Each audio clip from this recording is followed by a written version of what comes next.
నమస్కారం. నా పేరు కాశన్న యాదవ్, బీసీ సంఘం రాష్ట్ర ఉపాధ్యక్షుడిని. ఈ యొక్క ఆర్ కృష్ణయ్య గారు కండువాలు మార్చినంత ఈజీగా బీసీ స్టాండర్ను మారుస్తుండు.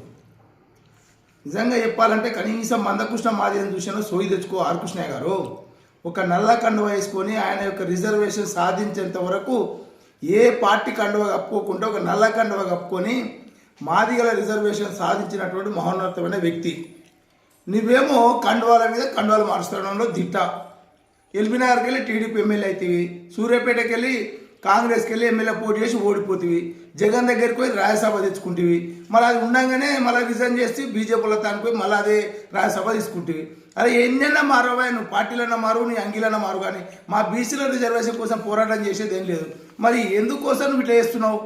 కనీసం చిరంజీవులు ఐపీఎస్ మాజీ ఉన్నారు కదా, ఆయన చూసినా సోయి తెచ్చుకో.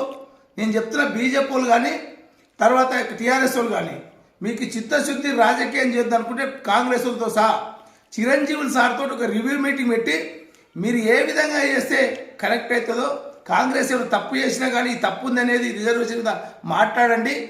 కానీ ఇది బీసీ యుగం, ఈ బీసీలో యొక్క అగ్గి రాజేసినాం.